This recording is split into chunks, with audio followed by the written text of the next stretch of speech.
धर्मेंद्र प्रधान के बाद अब देश के गृह मंत्री अमित शाह की बारी। राहुल गांधी ने देश के गृह मंत्री अमित शाह जी का इस्तीफा मांग लिया है। कहा है किसी भी तौर पर बिना इस्तीफे के समझौता नहीं होगा। जैसे राहुल गांधी ने कहा था कि जब तक धर्मेंद्र प्रधान इस्तीफा नहीं देंगे उससे नीचे एक भी बातें नहीं मानी जाएंगी। ठीक उसी के तर्ज पर अब राहुल गांधी कह रहे हैं कि जिन छात्रों के ऊपर बर्बरता की गई, जिन छात्रों के ऊपर लाठीचार्ज किया गया, जिन छात्रों के ऊपर ऐसे ऐसे चीजों चलाई गई जिसके परमिशन बिना अमित शाह के नहीं चलाया जा सकता था, आज अमित शाह को जवाब देना पड़ेगा। सदन के अंदर इसीलिए नहीं आए क्योंकि वो गिल्टी महसूस कर रहे थे। चेहरा किस तरीके से दिखाते, और यही कारण है दोस्तों कि आज राहुल गांधी को सदन में बोलने नहीं दिया गया। राहुल गांधी ने तुरंत प्रेस कॉन्फ्रेंस बुलाई और सारे खुलासे करते हुए बड़ा ऐलान कर दिया कि अमित शाह के इस्तीफे से नीचे कुछ भी बातचीत नहीं होगी। साफ तौर पर जो करना होगा करेंगे, लेकिन अमित शाह का इस्तीफा हम लेके रहेंगे। सुनिए राहुल गांधी ने अपने 8 मिनट के वीडियो में किस तरीके से धागे खोले हैं, आप सभी को सुनना चाहिए। सुनिए। आप देखिए, पार्लियामेंट में आ नहीं पाए, लोकसभा में आ नहीं पाए। पहले बड़ी बड़ी बातें होती थी, अमित शाह दिस, अमित शाह दैट। लोकसभा के अंदर अमित शाह घुस नहीं पाए। क्यों? He is guilty. अगर गिल्टी नहीं होते तो 2 मिनट में आके जवाब दे देते। तो that is why we are saying इनको जाना है। हिंसा किसने की? दिल्ली पुलिस ने की। दिल्ली पुलिस किसको रिपोर्ट करती है? एमएचए को, होम मिनिस्टर को। और दूसरी साइड आरएएफ ने की। आरएएफ सीआरपीएफ को रिपोर्ट करता है और सीआरपीएफ एमएचए को रिपोर्ट करता है। तीसरी पार्टी ने दिल्ली में हिंसा नहीं की है। दिल्ली पुलिस ने की है और आरएएफ ने की है। एंड बोथ ऑफ देम, दोनों होम मिनिस्टर को रिपोर्ट करते हैं।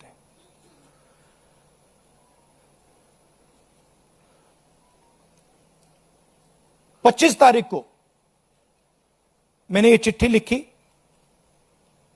होम मिनिस्टर को लिखी है। 2 सवाल पूछे। पहला सवाल, एज होम मिनिस्टर आपने हां या ना? और दूसरा सवाल, ये जो प्लेन क्लोज में लोग दिख रहे हैं युवाओं को, ये हैं कौन? कहां से आए? क्या ये पुलिस वाले हैं या ये कोई और है? सवालों का जवाब नहीं मिला, चिट्ठी का रिप्लाई नहीं आया, चिट्ठी का एक्नॉलेजमेंट भी नहीं हुआ। तो हमारा कहना है कि स्टूडेंट्स को जस्टिस तो मिलेगी, आज नहीं तो कल। सरकार को हमारी एडवाइस है कि आप अमित शाह जी को हटा दीजिए और एक SC monitored independent high part committee से प्रोब कराइए, जो जांच करे किसने ऑर्डर दिया, कैसे हुआ। एक इमेज बनाई हुई है, Amit Shah is hero of the nation, Narendra Modi is like God. गुब्बारा बना रखा है, हजारों करोड़ रुपए लगे हैं उसमें सस्टेन करने के लिए। उसमें हवा भरनी पड़ती है रोज। आप लोगों का भी प्रयोग होता है, मीडिया का भी प्रयोग होता है, security forces, RAF, Delhi police, कि भैया गुब्बारा ना फट जाए। बच्चों को मारा क्यों जा रहा है? बच्चों को धमकाया क्यों जा रहा है? इमेज को प्रोटेक्ट करने के लिए कि भैया ये फिर से ना आ जाए। बट इनको बात समझ नहीं आ रही है। गुब्बारा फट गया है, फटाक से खत्म हो गया है, वो है ही नहीं। रात के 12 बजे प्राइम मिनिस्टर आते हैं,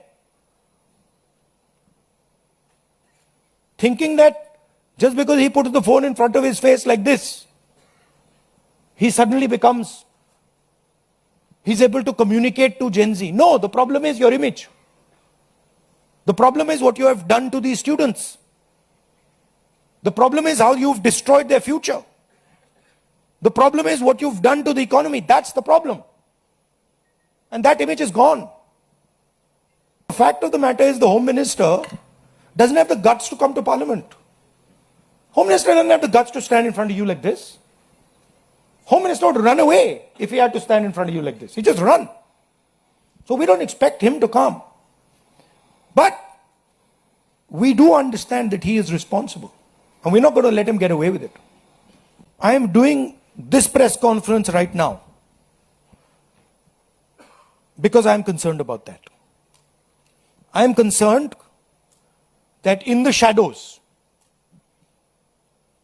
silently, the Home Minister,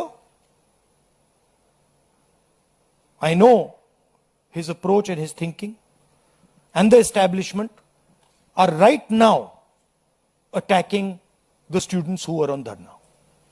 They are using facial recognition. They are threatening them. Bajrang Dal is beating them up, is being used against them. And that is why I am standing here today. Because I want to bring attention to this. And I want every single student and their parents to know that the government is doing this. These are our children. They are our future. And the government has no business attacking them, threatening them, beating them, even touching them. They have not done any crime. If they had done some crime, I would be the first person to say they have done a crime, they should be punished. But these boys and girls have done nothing wrong. They cannot and should not be punished. युवाओं को ये हैं कौन, कहां से आए, क्या ये पुलिस वाले हैं या ये कोई और है? सवालों का जवाब नहीं मिला, चिट्ठी का रिप्लाई नहीं आया, चिट्ठी का एक्नॉलेजमेंट भी नहीं हुआ. तो हमारा कहना है कि स्टूडेंट्स को जस्टिस तो मिलेगी, आज नहीं तो कल. सरकार को हमारी एडवाइस है कि आप अमित शाह जी को हटा दीजिए और एक SC monitored independent high part committee से प्रोब कराइए, जो जांच करे किसने ऑर्डर दिया, कैसे हुआ. तो दोस्तों सुना आपने, यह वीडियो पूरे देश भर में वायरल हो रही है. क्या लगता है कि अब देश के गृह मंत्री अमित शाह जी का भी इस्तीफा हो जाएगा? वैसे दोस्तों, देश के अंदर जब से शिक्षा मंत्री का इस्तीफा हुआ तब से यह पूछा जा रहा था कि अगला नंबर किसका होगा. तो क्या अब यह मान लिया जाए कि राहुल गांधी ने हिंट दे दिया, अगला नंबर मोदी जी के चाणक्य अमित शाह जी का होने जा रहा है? आगे क्या कुछ होगा, बीजेपी कैसे पलटवार करेगी, यह सब कुछ देखना पड़ेगा दोस्तों. इसी खबरों के बीच बीजेपी महकमे में हड़कंप मच चुका है कि राहुल गांधी ने अचानक एकाएक इतना बड़ा ऐलान कैसे कर दिया. मोदी जी के कैबिनेट में सबसे बड़े ताकतवर मंत्री, पूरे बीजेपी में सबसे बड़े ताकतवर मंत्री का इस्तीफा मांग लिया. आगे क्या कुछ होगा, आपकी जो भी राय कमेंट सेक्शन में जाएगा, अपनी राय रखिएगा. फिलहाल के लिए दीजिए इजाजत, देखते रहिए सोनी दरबार.